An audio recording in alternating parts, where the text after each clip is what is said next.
On this edition of the Marne Ford, we'll meet military policemen in New Manila, firefighters in Salman Pak, and a band from Dallas called The Connection.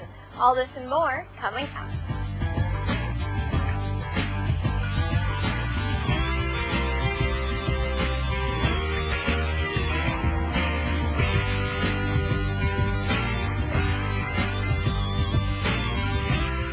Hello and welcome to this edition of the Marne Ford. I'm Specialist Rebecka Reyes reporting from Baghdad. Here's this week's Marne News Minute. Multinational Division Center has kicked off Operation Marne Pile Driver. Pile Driver expands governance, economics, and infrastructure development in communities south of Baghdad. Soldiers work to help establish a joint security station at Yusufia, Iraqi-run radio stations, and, thanks to funding from the government of Iraq, have expanded the poultry and agricultural industries. Marne Pile Driver is a comprehensive operation spanning several months. Plans include improving the Yusufia market, renovating fish farms, water pumping stations, and erecting cell phone towers and billboards. And that's your Marne News Minute. The 511th Military Police Company has a simple mission: partner with the Whaida provincial headquarters and local Iraqi police stations. Their job is to coach and mentor the police force. Army Sergeant Marty Collins went on patrol with these military policemen and has this report. In the pre-dawn hours here at Forward Operating Base Delta, MPs were busy doing pre-combat checks and receiving mission briefs in preparation for Operation Crystal Springs. For the environmental conditions that we have to be concerned with, today's high is going to be approximately 90 degrees. We've got to make sure that everyone's drinking water. But the soldiers would not be doing the operation alone. It was part of a joint operation with the Iraqi Army and Iraqi police. Over 70 vehicles rolled out with nearly 400 Iraqi Security Forces personnel and nearly 50 coalition troops. One element, be advised, we're coming up on checkpoint 4. Captain Eric Wigley says the mission was to go into New Manila in force, as a show of force. Just to let the people know that the Iraqi police, the Iraqi army, and the coalition forces can plan and operate together. The purpose of setting up the checkpoints was to secure the area, and as a gesture of goodwill, Iraqi security forces gave out humanitarian assistance items, such as food, toys, and beanie babies. Their interaction with the populace through the checkpoints was a way to, one, check for any type of contraband and enforce the rule of law, but also to engage the local populace, making it a pleasurable experience with the humanitarian system items they could give. With no coalition presence in the city, it's an uphill battle winning hearts and minds. When we have passed through, a lot of times there's a lot of rock throwing, a lot of just dirty glares, and going with the ISF when we went, a much different perception, a much different light that we received in. With recent flare-ups and violence, there have been reports of a lack of Iraqi security forces in the area. That's something Wigley wants to change. For our purposes, it's a critical line for supplies coming from the north and the south. They travel through New Manila to Fob Delta. After 5 hours at the checkpoints, the Iraqi security forces and coalition troops packed it up and headed back to Fob Delta.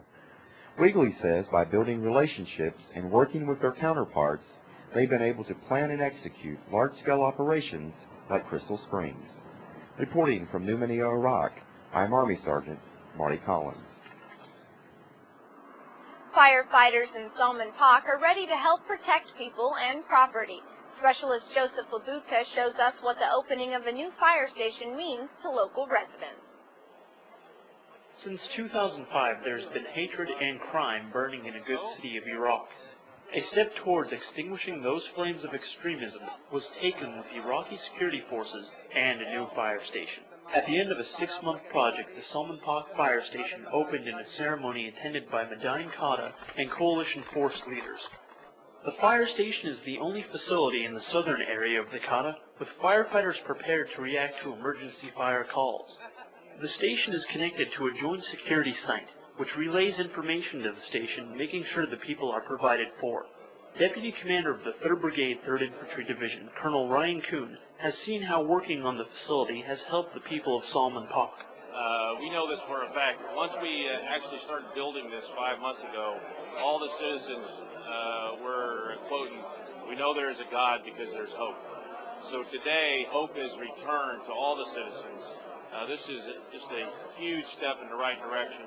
Working together, the local government and Iraqi government will provide fire trucks and equipment to the station. Along with the new equipment, 50 firemen will work full-time at the station once they complete a 3-month training course in Baghdad. One fire cadet working in Salman Pak is excited and proud of his future job as a professional fireman. I can't explain what I feel when I actually go and have to fight fire. It's the greatest thing for me to actually go and put a fire out. Through the efforts of coalition forces and men like the Salman Pak fire cadets, security and normalcy are returning to a city once scorched by extremists. We're here to help this city. We're very happy to see that they finally got something that can help them. We're ready to help in any way possible and regain its old stature and get back on its feet. Reporting from Salman Pak, Iraq, I'm Specialist Joseph Labutka. Nearly 2 million people died during the Second Sudanese Civil War. During that war, many were torn from their homes and forced to fight, but some were fortunate enough to flee. Specialist Hussein Moutan brings us this story on one Task Force Marne soldier who had a chance to escape and now calls America his home. In 2001, one of the lucky, Specialist Simon Binyé, escaped the fighting in his homeland, gained refugee status, and made his way to the United States and is now serving with the U.S. Army's 3rd Infantry Division. Today, in 2008, Binyé, along with 258 others, raised their right hand and gained United States citizenship. Today was the 11th naturalization ceremony for military fighting men and women in Iraq, and the largest outside the continental United States. Binyé says he wanted a better life for himself. That time, I was so happy, I was so excited to get out of Egypt to start a new life. So I was 100% in my mind, I'm going to start a new life when I get to United States.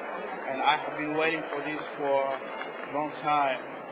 Binyé says he owes a great deal to the United States for giving him this opportunity. Because what country has offered to me, that was wonderful, opening the door to me to come to the United States. I feel like I want to give something back to the country. Lieutenant General Lloyd Austin, Multinational Corps Iraq Commanding General, says this occasion is a very special one for the new citizens. These warriors have already sworn an oath to protect the United States of America. They have put themselves in harm's way to do our nation's bidding, and now they will finally become citizens of the country that they have already defended. Binyé has hopes of helping his family gain citizenship as well. Reporting from Al-Faw Palace, Iraq, I'm Specialist Hussein Moutan. After a break, we'll take you to Al-Quds to meet soldiers from El Salvador. Stay with us.